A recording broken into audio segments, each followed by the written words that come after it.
माननीय प्रधानमंत्री अपना संबोधन, अपने विचार संपूर्ण विश्व को प्रदान करें, ये निवेदन मैं उनके सम्मुख करता हूं।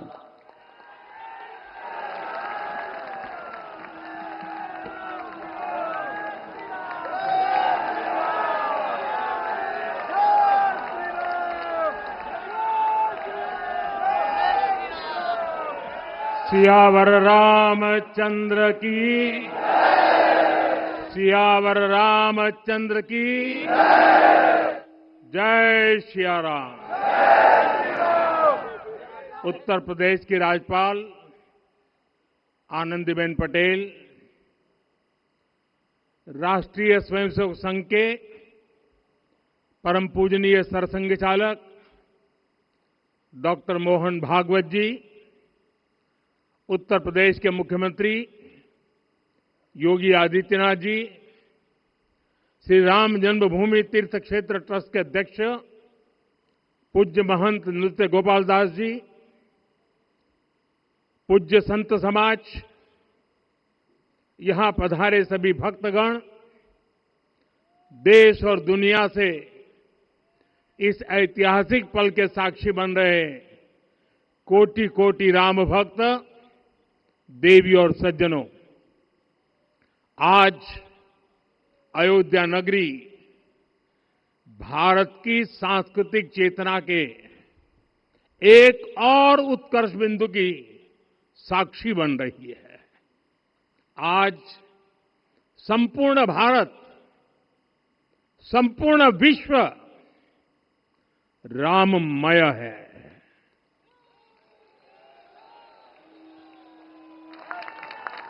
हर राम भक्त के हृदय में अद्वितीय संतोष है, असीम कृतज्ञता है, अपार अलौकिक आनंद है।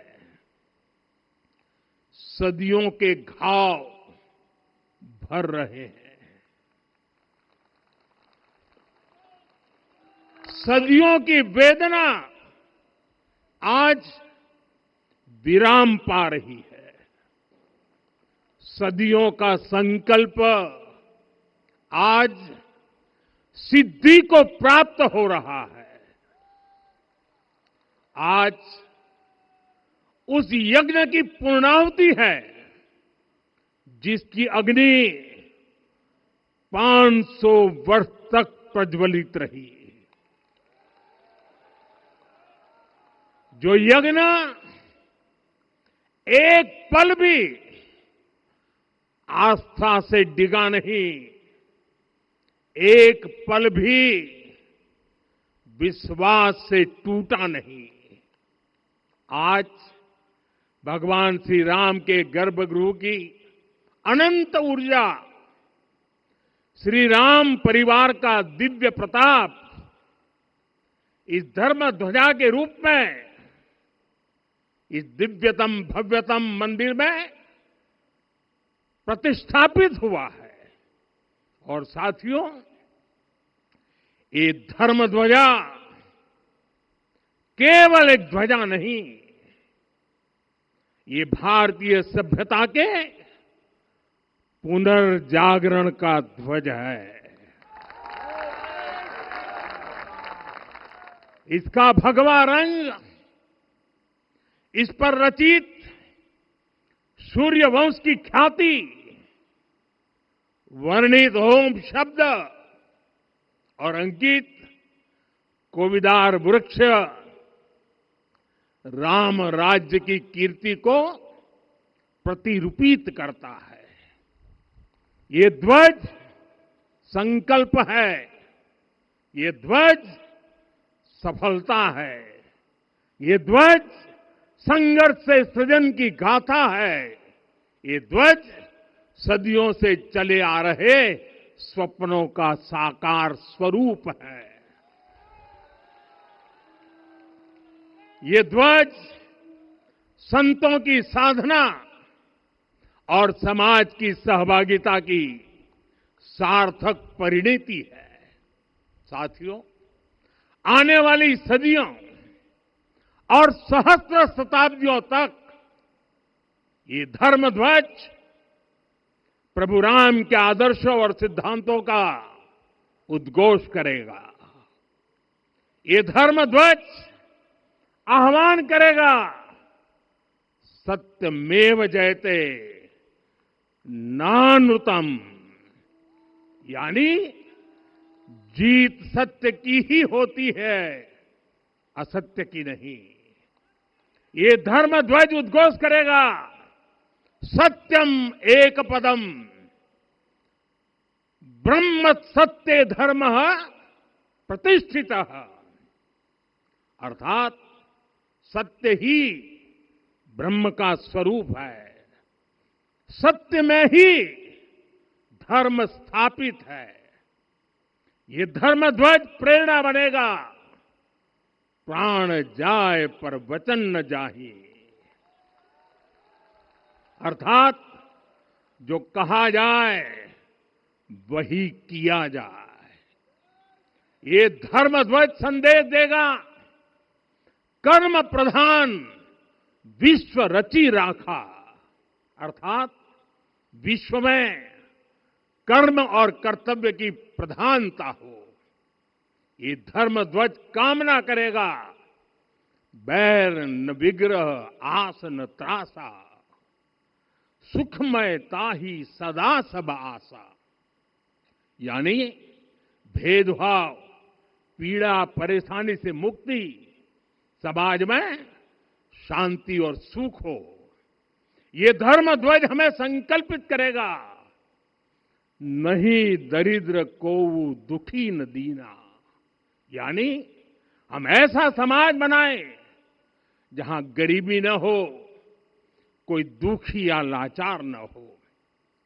साथियों, हमारे ग्रंथों में कहा गया है, आरोपितम ध्वजम दृष्ट्वा ये अभिनंदनित धार्मिका ते अपि सर्वे प्रमुच्यते महापातक कोटि भी, यानी जो लोग किसी कारण मंदिर नहीं आ पाते और दूर से मंदिर के ध्वज को प्रणाम कर लेते हैं, उन्हें भी उतना ही पुण्य मिल जाता है। साथियों, ये धर्म ध्वज भी इस मंदिर के ध्येय का प्रतीक है। ये ध्वज दूर से ही राम लला की जन्मभूमि के दर्शन कराएगा और युगों युगों तक प्रभु श्री राम के आदेशों और प्रेरणाओं को मानव मात्र तक पहुंचाएगा। साथियों, मैं संपूर्ण विश्व के करोड़ों राम भक्तों को इस अविस्मरणीय क्षण की, इस अद्वितीय अवसर की हार्दिक शुभकामनाएं देता हूं। मैं आज उन सभी भक्तों को भी प्रणाम करता हूं, हर उस दानवीर का भी आभार व्यक्त करता हूं जिसने राम मंदिर निर्माण के लिए अपना सहयोग दिया। मैं राम मंदिर के निर्माण से जुड़े हर श्रमवीर, हर कारीगर, हर योजनाकार, हर वास्तुकार, सभी का अभिनंदन करता हूं। साथियों, अयोध्या वह भूमि है जहां आदर्श आचरण में बदलते हैं। यही वह नगरी है जहां श्री श्री राम ने अपना जीवन पथ शुरू किया था। इसी अयोध्या ने संसार को बताया कि एक व्यक्ति कैसे समाज की शक्ति से, उसके संस्कारों से पुरुषोत्तम बनता है।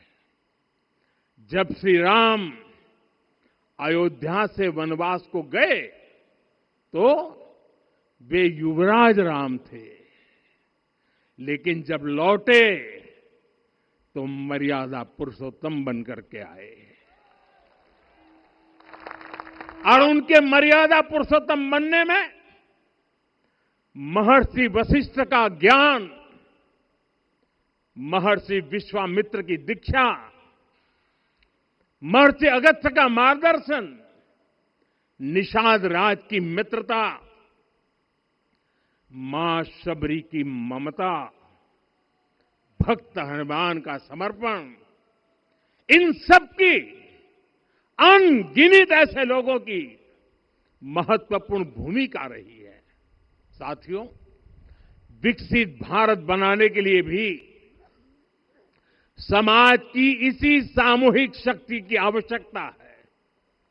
मुझे बहुत खुशी है कि राम मंदिर का दिव्य प्रांगण भारत के सामूहिक सामर्थ्य की भी चेतना स्थली बन रहा है। यहां सप्त मंदिर बने हैं। यहां माता शबरी का मंदिर बना है, जो जनजातीय समाज के प्रेम भाव और आतिथ्य परंपरा की प्रतिमूर्ति है। यहां निषादराज का मंदिर बना है। ये उस मित्रता का साक्षी है जो साधन नहीं, साध्य को, उसकी भावना को पूजती है।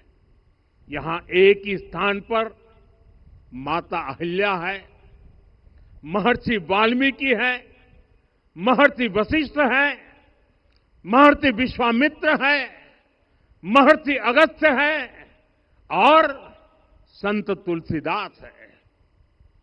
रामलला के साथ साथ इन सभी ऋषियों के दर्शन भी यहीं पर होते हैं।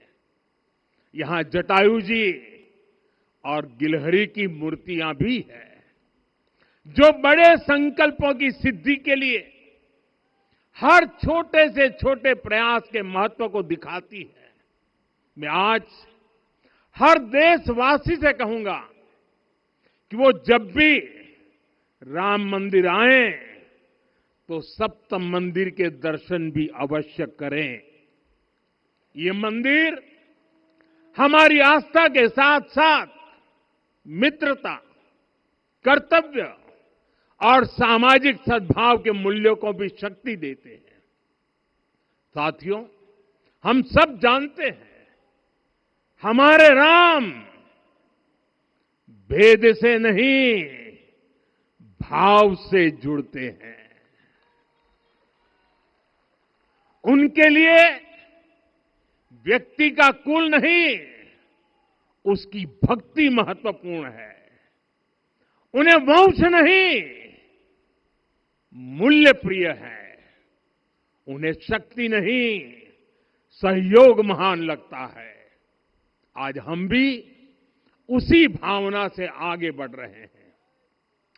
पिछले 11 वर्षों में महिला, दलित, पिछड़े, अति पिछड़े, आदिवासी, वंचित, किसान, श्रमिक, युवा, हर वर्ग को विकास के केंद्र में रखा गया है। जब देश का हर व्यक्ति, हर वर्ग, हर क्षेत्र सशक्त होगा, तब संकल्प की सिद्धि में सबका प्रयास लगेगा और सबके प्रयास से ही 2047 जब देश आजादी के 100 साल मनाएगा, हमें 2047 तक विकसित भारत का निर्माण करना ही होगा। साथियों, रामलला की प्राण प्रतिष्ठा के ऐतिहासिक अवसर पर मैंने राम से राष्ट्र के संकल्प की चर्चा की थी। मैंने कहा था कि हमें आने वाले 1000 वर्षों के लिए भारत की नींव मजबूत करनी है। हमें याद रखना है, जो सिर्फ वर्तमान का सोचते हैं वो आने वाली पीढ़ियों के साथ अन्याय करते हैं।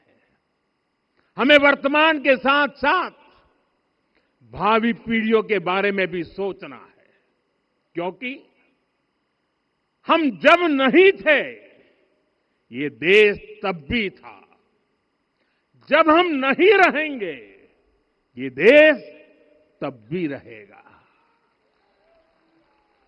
हम एक जीवंत समाज है, हमें दूरदृष्टि के साथ ही काम करना होगा। हमें आने वाले दशकों, आने वाली सदियों को ध्यान में रखना ही होगा। और साथियों, इसके लिए भी हमें प्रभु राम से सीखना होगा।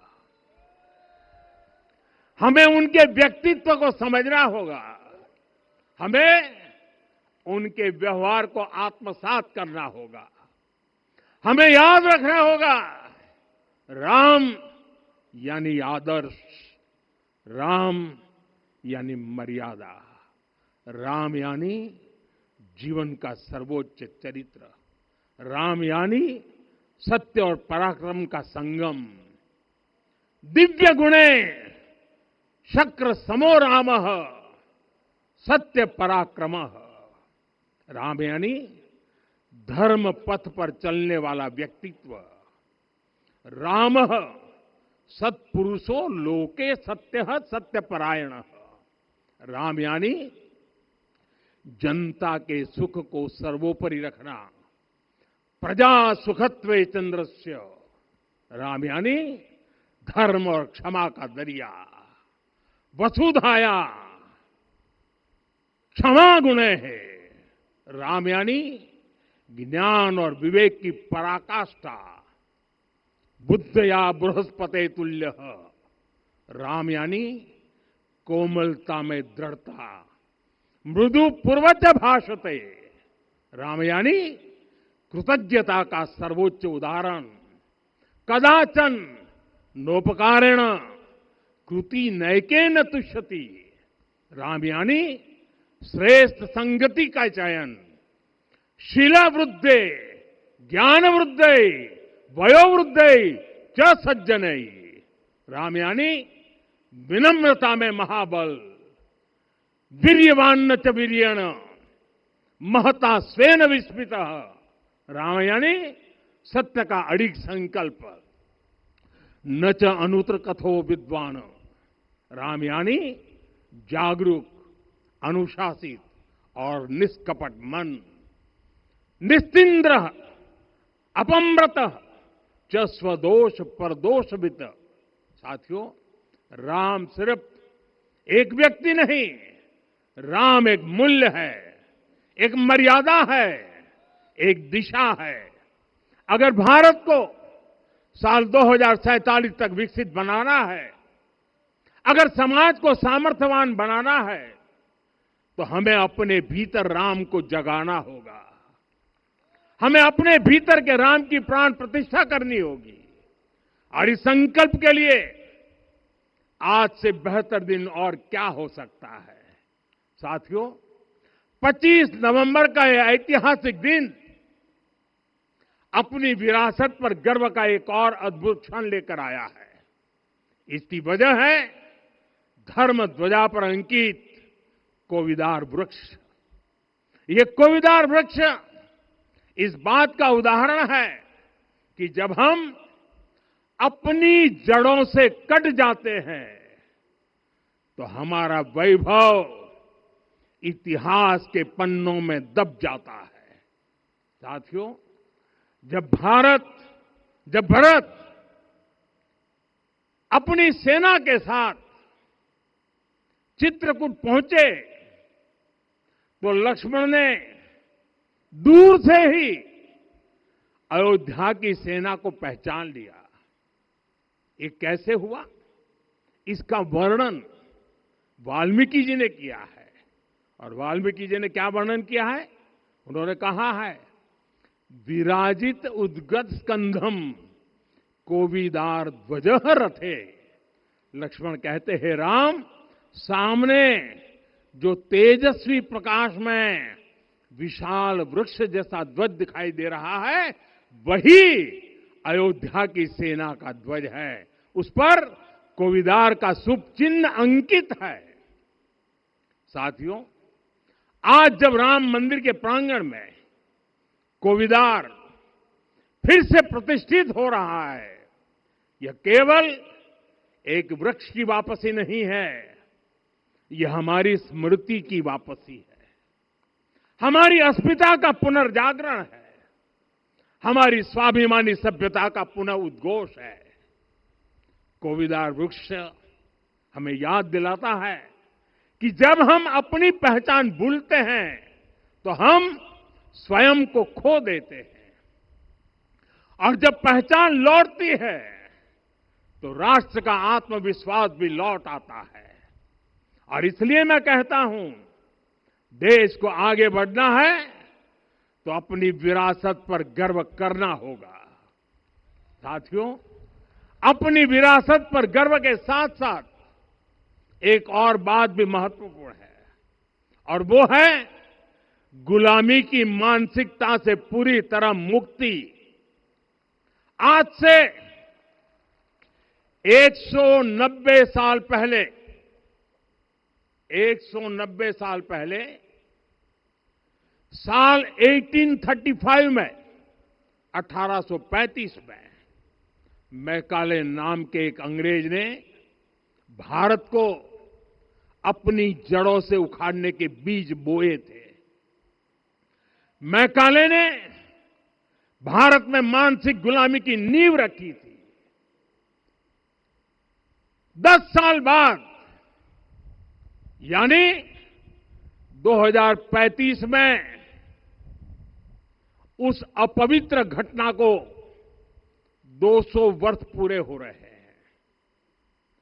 कुछ दिन पहले मैंने एक कार्यक्रम में आग्रह किया था कि हमें आने वाले 10 वर्षों तक उस 10 वर्षों का लक्ष्य लेकर चलना है कि भारत को गुलामी की मानसिकता से मुक्त करके रहेंगे।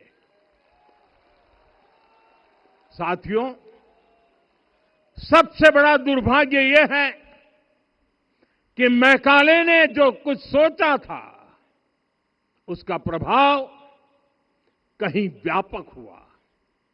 हमें आजादी मिली, लेकिन हीन भावना से मुक्ति नहीं मिली। हमारे यहां एक विकार आ गया कि विदेश की हर चीज, हर व्यवस्था अच्छी है और जो हमारी अपनी चीजें हैं उनमें खोट ही खोट है। साथियों, गुलामी की यही मानसिकता है जिसने लगातार यह स्थापित किया। हमने विदेशों से लोकतंत्र लिया। कहा गया कि हमारा संविधान भी विदेश से प्रेरित है, जबकि सच ये है कि भारत लोकतंत्र की जननी है, मदर ऑफ डेमोक्रेसी है। लोकतंत्र हमारे डीएनए में है। साथियों, अगर आप तमिलनाडु जाएंगे तो तमिलनाडु के उत्तरी हिस्से में उत्तीर मेरूर गांव है। वहां हजारों वर्ष पहले का एक शिलालेख है। उसमें बताया गया है कि उस कालखंड में भी कैसे लोकतांत्रिक तरीके से शासन व्यवस्था चलती थी, लोग कैसे सरकार चुनते थे। लेकिन हमारे यहां तो मैग्ना कार्टा की प्रशंसा का ही चलन रहा। हमारे यहां भगवान बसवन्ना, उनके अनुभव मंटपा की जानकारी भी सीमित रखी गई। अनुभव मंटपा यानी जहां सामाजिक, धार्मिक और आर्थिक विषयों पर सार्वजनिक बहस होती थी, जहां सामूहिक सहमति से निर्णय लिए जाते थे। लेकिन गुलामी की मानसिकता के कारण इस भारत की कितनी ही पीढ़ियों को इस जानकारी से भी वंचित रखा गया। साथियों, हमारी व्यवस्था के हर कोने में गुलामी की इस मानसिकता ने डेरा डाला हुआ था। अब याद करिए, भारतीय नौसेना का ध्वज सदियों तक उस ध्वज पर ऐसे प्रतीक बने रहे जिनका हमारी सभ्यता, हमारी शक्ति, हमारी विरासत से कोई संबंध नहीं था। अब हमने नौसेना के ध्वज से गुलामी के हर प्रतीक को हटाया है। हमने छत्रपति शिवाजी महाराज की विरासत को स्थापित किया है। और ये सिर्फ एक डिजाइन में बदलाव नहीं हुआ, ये मानसिकता बदलने का क्षण था। ये वो घोषणा थी कि भारत अब अपनी शक्ति अपने प्रतीकों से परिभाषित करेगा, न कि किसी और की विरासत से।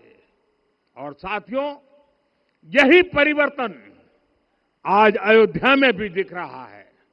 साथियों, ये गुलामी की मानसिकता ही है जिसने इतने वर्षों तक रामत्व को नकारा है। भगवान राम अपने आप में एक वैल्यू सिस्टम है। ओरछा के राजा राम से लेकर रामेश्वरम के भक्त राम तक और शबरी के प्रभु राम से लेकर मिथिला के पाहुन राम जी तक, भारत के हर घर में, हर भारतीय के मन में और भारतवर्ष के हर कण कण में राम है। लेकिन गुलामी की मानसिकता इतनी हावी हो गई कि प्रभु राम को भी काल्पनिक घोषित किया जाने लगा। साथियों, अगर हम ठान लें अगले 10 साल में मानसिक गुलामी से पूरी तरह मुक्ति पा लेंगे, और तब जाकर के ऐसी ज्वाला प्रज्वलित होगी, ऐसा आत्मविश्वास बढ़ेगा कि 2047 तक विकसित भारत का सपना पूरा होने से भारत को कोई रोक नहीं पाएगा। आने वाले 1000 वर्ष के लिए भारत की नींव तभी सशक्त होगी जब मैकाले की गुलामी के प्रोजेक्ट को हम अगले 10 साल में पूरी तरह ध्वस्त करके दिखा देंगे।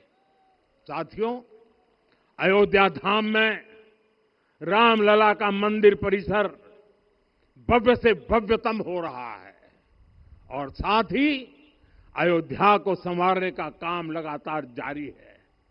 आज अयोध्या फिर से वह नगरी बन रही है जो दुनिया के लिए उदाहरण बनेगी। त्रेता युग की अयोध्या ने मानवता को नीति दी। 21वीं सदी की अयोध्या मानवता को विकास का नया मॉडल दे रही है। तब अयोध्या मर्यादा का केंद्र थी, अब अयोध्या विकसित भारत का मेरुदंड बनकर उभर रही है। साथियों, भविष्य की अयोध्या में पौराणिकता और नूतनता का संगम होगा। सरयू जी की अमृत धारा और विकास की धारा एक साथ बहेगी। यहां आध्यात्म और आर्टिफिशियल इंटेलिजेंस दोनों का तालमेल दिखेगा। राम पथ, भक्ति पथ और जन्मभूमि पथ से नई अयोध्या के दर्शन होते हैं। अयोध्या में भव्य एयरपोर्ट है। अयोध्या में आज शानदार रेलवे स्टेशन है। वंदे भारत और अमृत भारत एक्सप्रेस जैसी ट्रेनें अयोध्या को बाकी देश से जोड़ रही हैं। अयोध्या वासियों को सुविधाएं मिले, उनके जीवन में समृद्धि आए, इसके लिए निरंतर काम चल रहा है। साथियों, जब से प्राण प्रतिष्ठा हुई है तब से लेकर आज तक करीब करीब 45 करोड़ श्रद्धालु यहां दर्शन के लिए आ चुके हैं। ये वो पवित्र भूमि है जहां 45 करोड़ लोगों के चरण रज पड़े हैं और इससे अयोध्या और आसपास के लोगों की आय में आर्थिक परिवर्तन आया है, वृद्धि हुई है। कभी अयोध्या विकास के पैमानों में बहुत पीछे थी, आज अयोध्या नगरी यूपी के अग्रणी शहरों में से एक बन रही है। साथियों, 21वीं सदी का आने वाला समय बहुत महत्वपूर्ण है। आजादी के बाद के 70 साल में भारत विश्व की 11वीं सबसे बड़ी अर्थव्यवस्था बना। 70 साल में 11वीं। लेकिन पिछले 11 साल में ही भारत विश्व की 5वीं सबसे बड़ी अर्थव्यवस्था बन चुका है। और वो दिन दूर नहीं जब भारत विश्व की तीसरी सबसे बड़ी अर्थव्यवस्था भी बन जाएगा। आने वाला समय नए अवसरों का है, नई संभावनाओं का है और इस अहम कालखंड में भी भगवान राम के विचार ही हमारी प्रेरणा बनेंगे। जब श्री राम के सामने रावण विजय जैसा विशाल लक्ष्य था, तब उन्होंने कहा था, सौरज धीरज ते ही रथ चाका, सत्यशील दृढ़ ध्वज पताका, बल विवेक दम परहित गोरे, क्षमा कृपा समता रजु जोरे। यानी रावण पर विजय पाने के लिए जो रथ चाहिए, शौर्य और धैर्य उसके पहिए हैं, उसकी ध्वजा सत्य और अच्छे आचरण की है, बल विवेक संयम और परोपकार इस रथ के घोड़े हैं, लगाम के रूप में क्षमा दया और समता है जो रथ को सही दिशा में रखते हैं। साथियों, विकसित भारत की यात्रा को गति देने के लिए ऐसा ही रथ चाहिए, ऐसा रथ जिसके पहिए शौर्य और धैर्य हो, यानी चुनौतियों से टकराने का साहस भी हो और परिणाम आने तक दृढ़ता से डटे रहने का धैर्य भी हो। ऐसा रथ जिसकी ध्वजा सत्य और सर्वोच्च आचरण हो, यानी नीति नियत और नैतिकता से समझौता कभी न हो। ऐसा रथ जिसके घोड़े बल विवेक संयम और परोपकार हो, यानी शक्ति भी हो बुद्धि भी हो अनुशासन भी हो और दूसरों के हित का भाव भी हो। ऐसा रथ जिसकी लगाम क्षमा करुणा और संभाव हो, यानी जहां सफलता का अहंकार नहीं और असफलता में भी दूसरों के प्रति सम्मान बना रहे। और इसलिए मैं आदरपूर्वक कहता हूं, ये पल कंधे से कंधा मिलाने का है, ये पल गति बढ़ाने का है। हमें वो भारत बनाना है जो राम राज्य से प्रेरित हो, और ये तभी संभव है जब स्वयं हित से पहले देश हित होगा, जब राष्ट्रहित सर्वोपरि रहेगा। एक बार फिर आप सभी को बहुत बहुत शुभकामनाएं देता हूं। जय सिया राम, जय सिया राम, जय सिया राम। माननीय प्रधानमंत्री जी, सरसंघ चालक जी अब यहां से विदा लेंगे। आप